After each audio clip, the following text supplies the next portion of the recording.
My daughter ghosted me for 10 years after a nasty divorce. Now she's back, but only for the inheritance. I gave her a reality check she never expected. I'm a 52-year-old man, and I've been estranged from my daughter, Lily, 26F, for the past 10 years.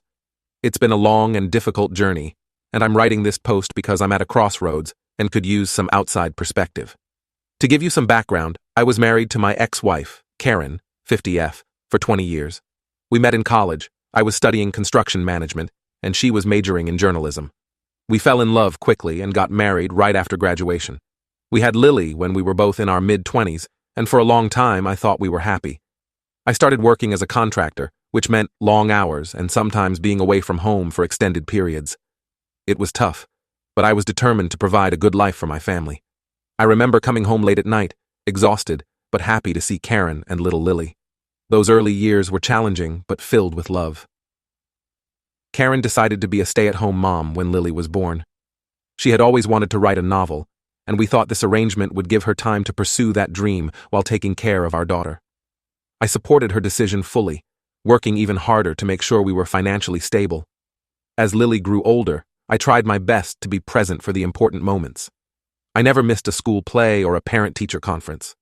But I can't deny that my work took up a lot of my time. I thought Karen understood, and she never complained. Looking back, maybe that should have been a red flag. About 12 years ago, I discovered that Karen had been cheating on me with multiple men for years. It wasn't just a one-time thing or a recent development. She had been living a double life almost since Lily was born. I found out when I came home early from a job site and overheard her on the phone with one of her lovers. The things she said. It was like I didn't even know the woman I had been married to for nearly 2 decades. It felt like my whole world collapsed. All those years of hard work, of thinking we were building a life together, suddenly felt like a lie. I confronted her, and things quickly spiraled out of control. Karen didn't even try to deny it. She said she felt neglected, that I was never there, that she needed more than I could give her. It was like a knife to my heart. I started drinking heavily to cope with the pain and anger. I'm not proud of it, but I was lost. We separated, and the divorce process was ugly and drawn out. Karen used her journalism contacts to spread rumors about me in our community. Suddenly, I was the bad guy. The neglectful husband who drove his wife to seek comfort elsewhere. It was infuriating and humiliating. During this time, Lily was 16 and caught in the middle of it all. I was so consumed by my own pain that I didn't realize how much it was affecting her. Karen, being home more often, had a closer relationship with Lily and managed to convince her that I was the bad guy in the situation. She told Lily that I had neglected the family for years and that my drinking was proof that I didn't care about them. I tried to explain my side of the story to Lily, but she was angry and hurt. She refused to listen and eventually cut off all contact with me. The last time I saw her was at her high school graduation, where she barely acknowledged my presence. I remember standing there, watching her accept her diploma, feeling like a stranger at what should have been one of the proudest moments of my life. For years, I tried to reach out to Lily. I sent birthday cards, Christmas gifts, and even tried to contact her through social media. But she had blocked me everywhere. It was like I had ceased to exist in her life. Every year on her birthday, I would sit by the phone, hoping she might call. She never did. The pain of losing my daughter was almost worse than the divorce itself. I threw myself into work and tried to rebuild my life. I quit drinking and focused on my health. I even started volunteering at a local community center to keep myself busy. I thought if I could just show Lily that I had changed, maybe she would give me another chance. My mother, Lily's grandmother, was my rock during this time. She was the only family I had left, and we grew very close. She often talked about Lily and how much she missed her. It broke my heart that they couldn't see each other. My mother never lost hope that Lily would come around eventually. 5 years ago, my mother was diagnosed with Alzheimer's. It was a difficult time, and I became her primary caregiver. I moved her into my home and did my best to make her comfortable. As her condition worsened, she would often mistake me for my father and ask about Lily. It was heartbreaking to see her confusion and to have to remind her over and over that Lily wasn't in our lives anymore. I tried to reach out to Lily again during this time, thinking she might want to see her grandmother before the disease progressed too far. But my messages went unanswered. I left voicemails telling her about her grandmother's condition, hoping it might spark something in her.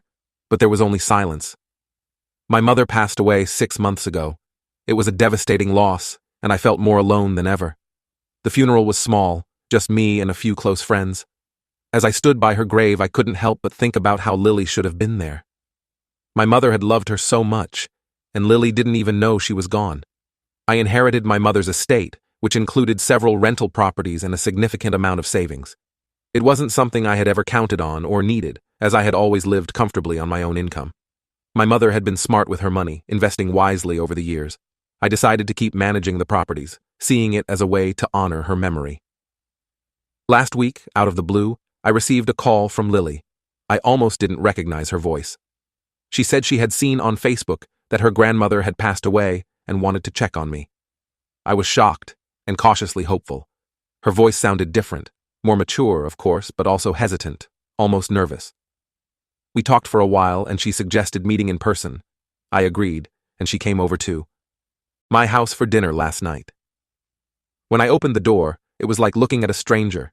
The last time I had seen her, she was a teenager. Now, she was a grown woman. She looked so much like Karen that it almost took my breath away. At first, it was awkward and tense. We made small talk about her job. She's a teacher now, and my work. She's engaged now and planning her wedding for next year. I wanted to ask her so many questions, to bridge the gap of the last 10 years, but I held back, afraid of pushing too hard. As the evening went on, we finally addressed the elephant in the room. I asked her why she had cut me out of her life so completely. She said she regretted how things had turned out, and that she had been too young to understand the complexity of the situation. She admitted that her mother had influenced her perception of me, painting me as the villain in their story. I was starting to feel hopeful about rebuilding our relationship when Lily dropped a bombshell. She said that she had always assumed she would inherit her grandmother's estate and was surprised when she wasn't contacted by any lawyers. She asked if I would consider sharing the inheritance with her, as she could use the money for her upcoming wedding and to buy a house with her fiancé. I was stunned. After 10 years of no contact, this was why she had reached out. All the hope I had been feeling suddenly deflated. I told her that I needed time to think about it and that I was disappointed that this seemed to be her primary motivation for reconnecting. Lily got defensive and said that the inheritance was secondary to wanting to rebuild our relationship. She said she had been meaning to reach out for years, but never found the right moment. She also mentioned that her mother had always told her that her grandmother wanted her to have the inheritance. I'm torn.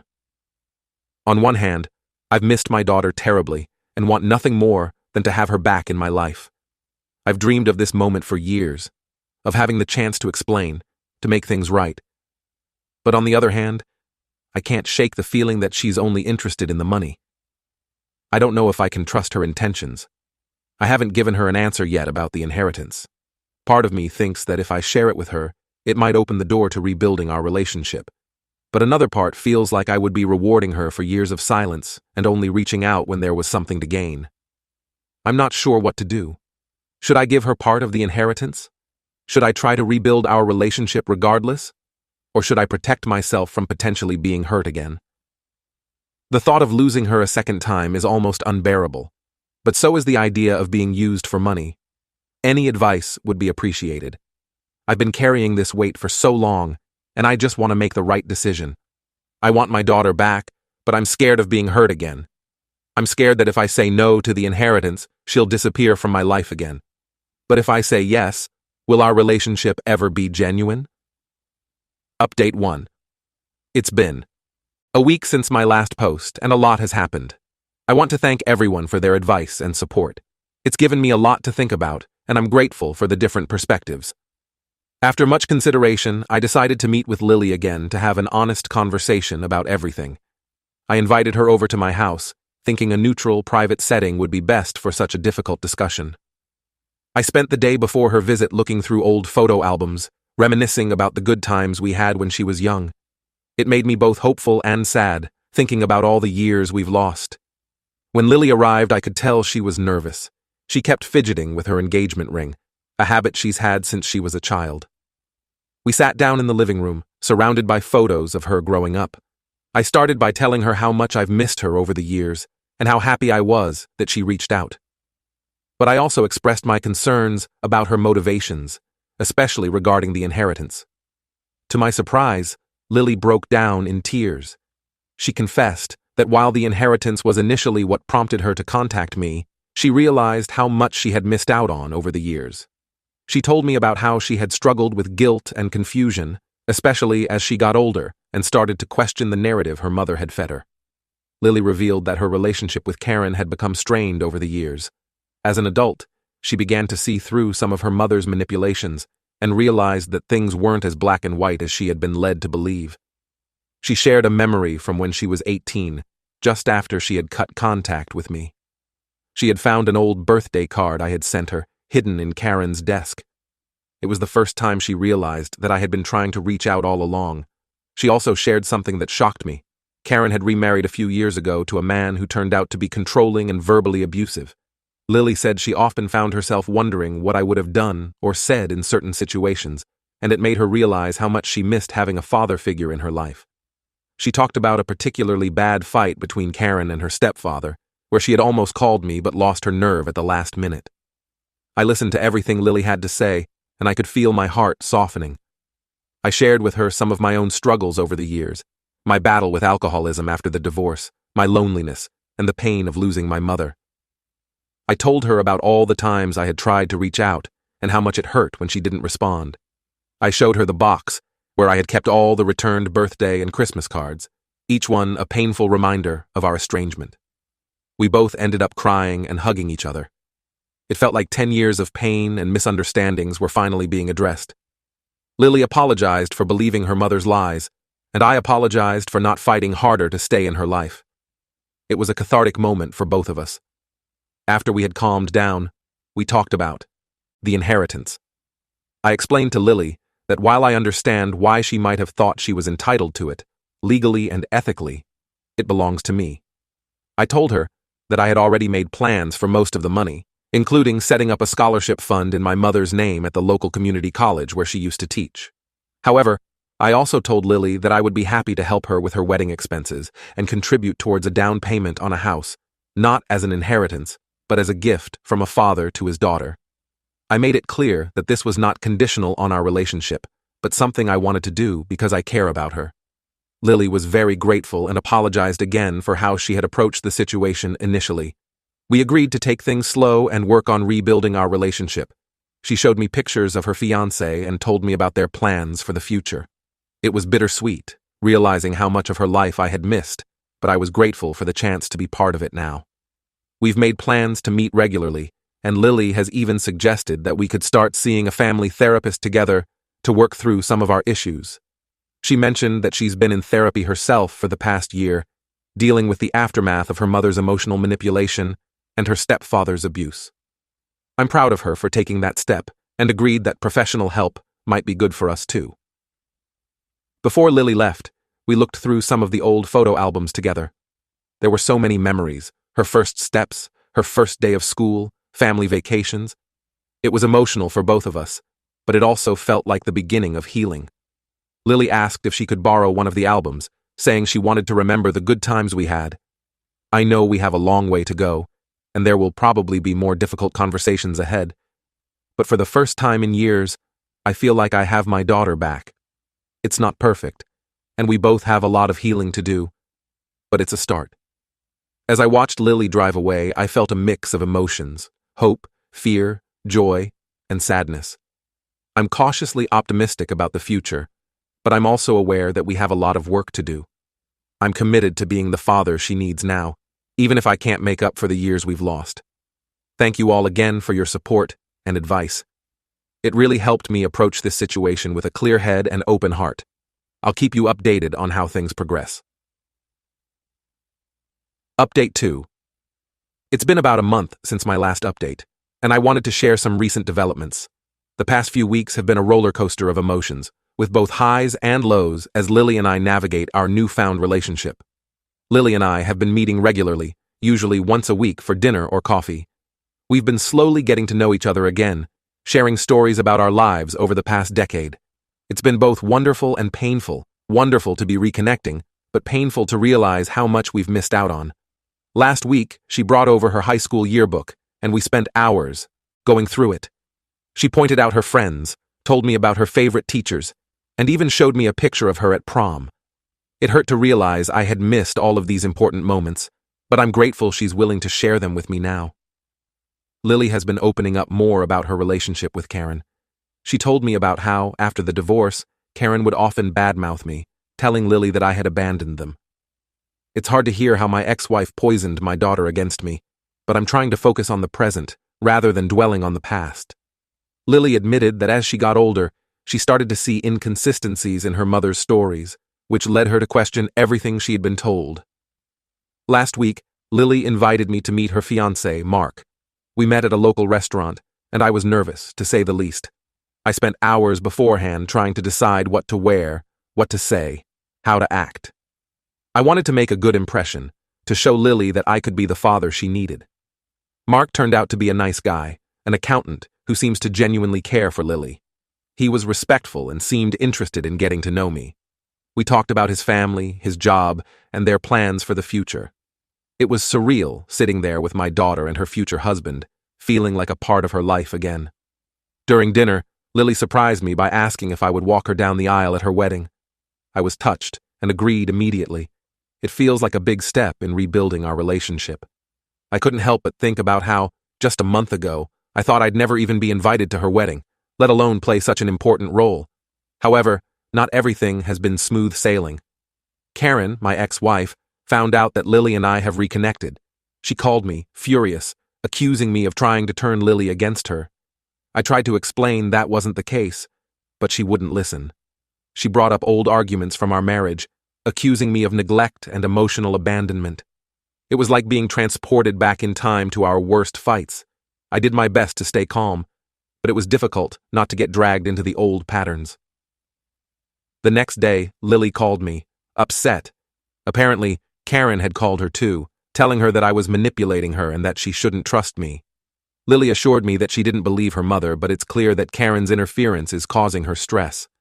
Lily told me about how Karen had threatened to cut her off if she continued to have a relationship with me.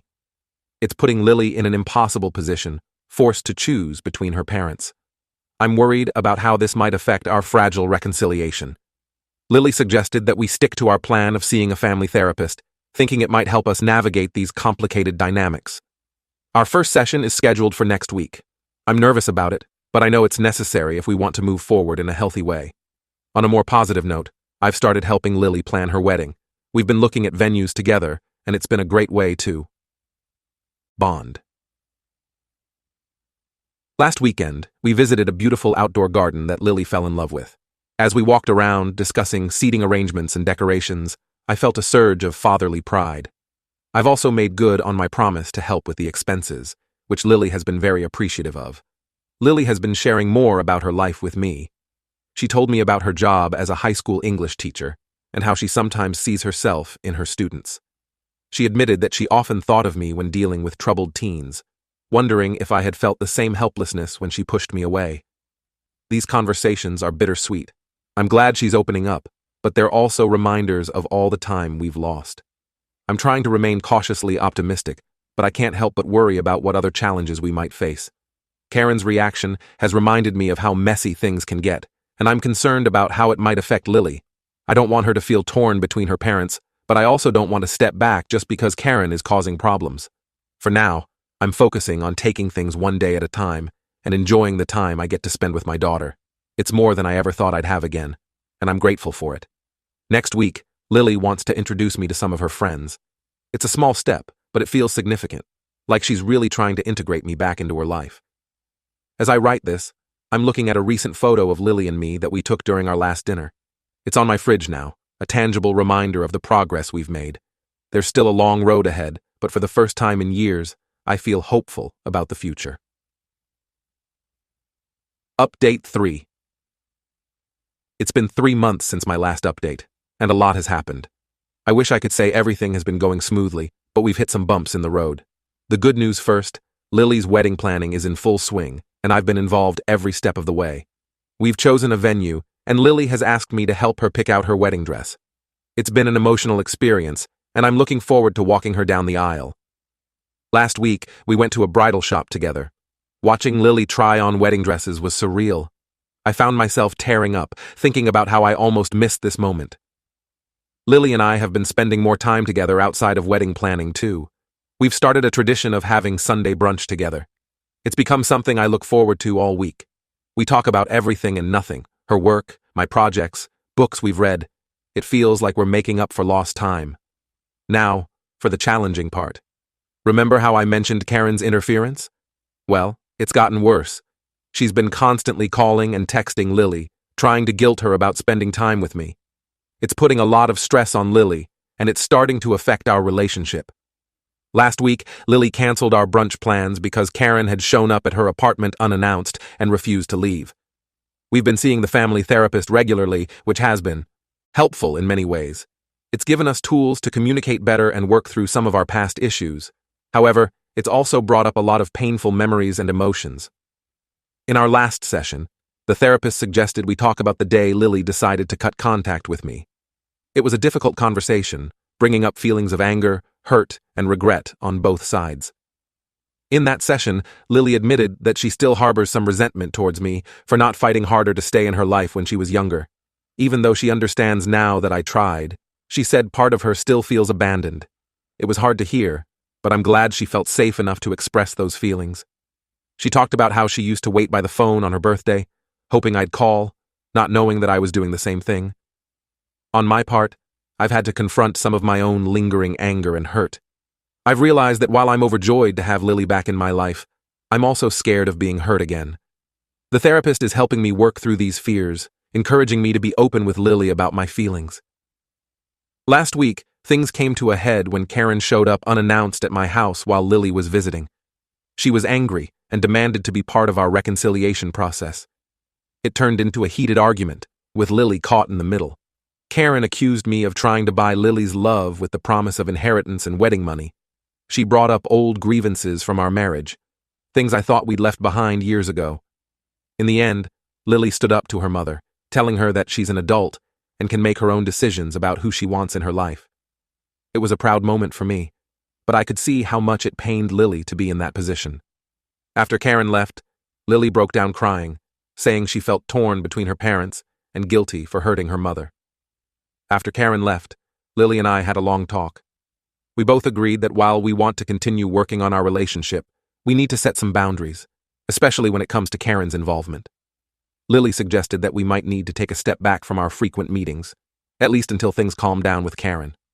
It hurt to hear, but I understand she's in a difficult position. We're taking things day by day.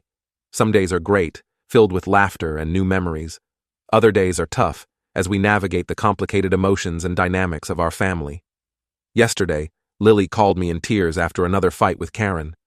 I felt helpless, wanting to fix everything for her, but knowing I can't. Despite the challenges, I'm still grateful for this second chance with my daughter. It's not easy, and it's not always pretty, but it's real. We're both committed to making it work, whatever that might look like.